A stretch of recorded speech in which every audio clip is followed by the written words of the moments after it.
Mostly, madalas tayong makatanggap dito sa mga OLA na mga text na ipapabarangay ka namin, kakausapin namin si Kapitan, kakausapin namin si Barangay Secretary, magkakaroon kami ng visitation sa inyong barangay para magbigay o magpadala ng demand letter at doon tayo mag-uusap sa barangay para sa barangay settlement.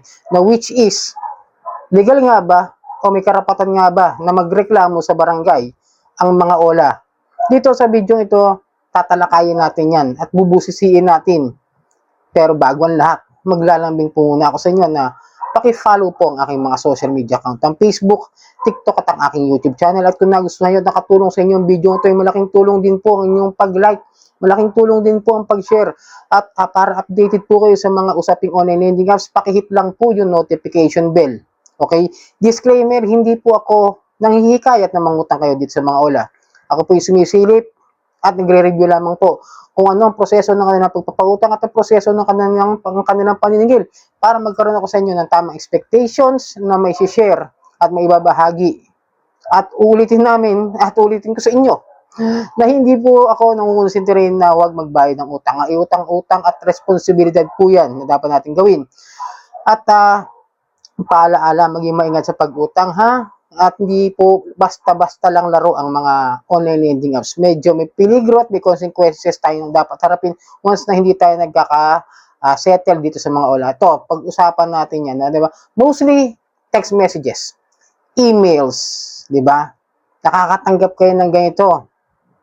Bukas, magkakaroon kami ng field visitation sa barangay ninyo dahil hindi ka nagbayad ng utang. May message pa na bukas magpapadala ka ng agent na pupunta sa barangay para humingi ng demand letter at magrereklamo at ipapabarangay kayo, di ba? Bibigyan ko lang kayo ng konting hints up, no? Kumbaga hints up, parang ideya kung bakit madalas nilang ginagamit yung mga pagbabanta na ipapabarangay kayo. Alam naman natin na tayong mga Pilipino, ayaw nating pinapangalandakan o ayaw nating nalalaman sa ibang tao, sa kapitbahay, sa kaibigan, sa kamag-anak na tayo may utang. Pagkatapos, bigla tayong ipapabarangay, papatawag tayo dahil may naniningil sa atin. Di ba? Mindset lang po yan. Ibig sabihin, kung ano yung kinakatakot natin at kinahihiya natin na mangyari, yun yung mga madalas nilang binabanta, sinasabi, at mini-message sa inyo. But which in the ika nga is kung sa legal na proseso, para sa akin, ayon sa aking pagre-research, hindi legal na pumunta yung mga online lending apps sa barangay. Okay, linawin ko lang ho. Kasi kadalasan sa mga name-message sa akin, sa mga post na nakikita ko, sa mga comment section, kung talaga ba nagpapabarangay sila, may visitation. That's the real truth. No? May mga OLA na nag-home visit. Pero never akong nakarinig na nagpabarangay sila. Dati, meron akong kaibigan na collection agent ng isang lending. Pero matagal na yon. Dati raw niyang trabaho. Kinuwento niya sa akin. Yes, nagpapabarangay sila. Siguro, dumating na yung time na hindi ko alam sa hindi mo sa nakikialam yung Supreme Court. Nagbigay siguro sila ng utos. Ito yung sinasabi ko sa inyo, no, na ang mga korporasyon ay bawal pong maghain ng reklamo dyan sa mga barangay para sa settlement ng mga pagkakautang. Bakit nga ba? Ito, ayon sa Katarungang Pambarangay Law ng Republic Act No. 7160 at sa Supreme Court Admin Circular No. 14-93, bawal na dinggin ng lupon tagapamayapa kung ang isa sa mga partidos ay isang korporasyon o kaya ay hindi residente sa nasabing barangay. Ganun lang po kasimple yun.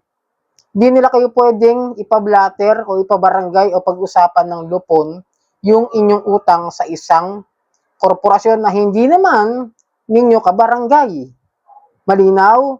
Kaya kung sasabihin nila papunta sila sa barangay, kakausapin si kapitan, kakausapin si kagawad, kakausapin si barangay secretary, abangan nyo, magpaperienda kayo. Hindi, joke lang. That's kidding aside, para medyo, wag naman kayo masyasyak. No?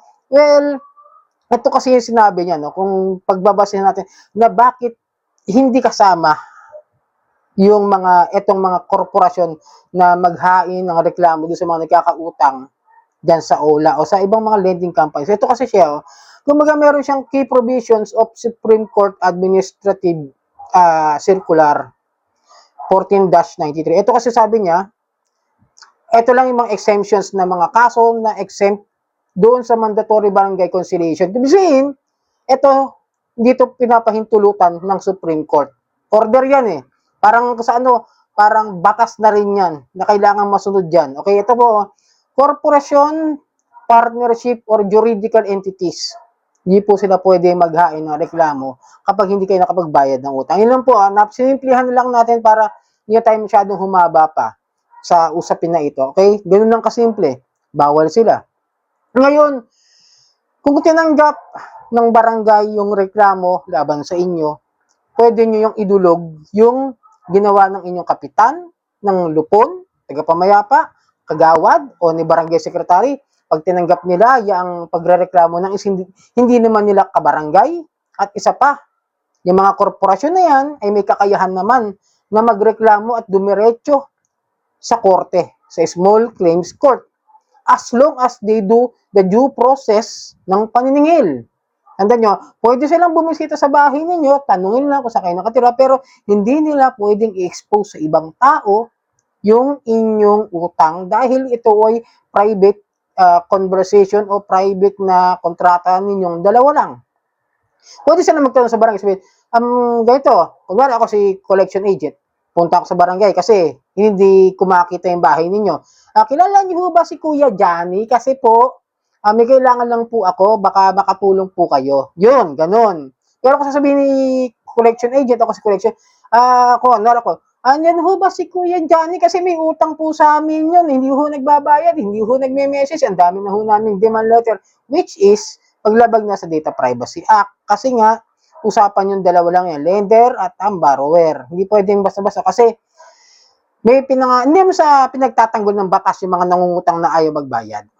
The data privacy po kasi yun. Kasi siyempre usapan yung dalawa yan. Sa inyo lamang yan at komplikado po yan para ilabas sa ibang tao. Okay? Kasi kung gagamit pa sila ng salitang, kasi po si Kuya John hindi po nagbabayad, 500 lang po utang, scammer po ba yung estapador? Di may paglabag na, even na may utang, bawal mo sabihin. Hindi man sa hindi hindi man sa tinutulungan ng batas. May karapatan din kasi. So, karapatan ng papautang na maningil, karapatan din naman ng borrower na magbayad din ng utang. No? Yun na papaalala ko sa inyo. Pero uulitin ko may order po ang Supreme Court. Kumbaga sa kung ano man po yung mga nagiging desisyon ng Korte Suprema, it's parang batas na rin po yan na nakakasakop. Siyempre, katulad yung nangyari sa yung pinag-penalty, yung F-cash, di ba? O, kailangan nila magbayad doon sa borrower na napahiya para doon sa moralidad na pinaginawa ng paglabag sa data privacy ng borrower. At ito naman, kapag ginawa, tinanggap, pwedeng ireklamo sa DILG, yung barangay captain, yung lupon tagapamayapa, o yung barangay secretary. Ito po ay base lamang doon sa binasa ko kasi kinuha ko lang yung konteksto ng mga maaaring pwedeng gawin at para mas maintindihan nyo kung bakit sila bawal magpunta sa barangay itong mga OLA. So sana nakatulong ang video ito. Muli, maglalambing ako sa inyo na pakipollow po ang aking mga social media account, ang Facebook, TikTok at ang aking YouTube channel. Maraming pong salamat sa uulitin.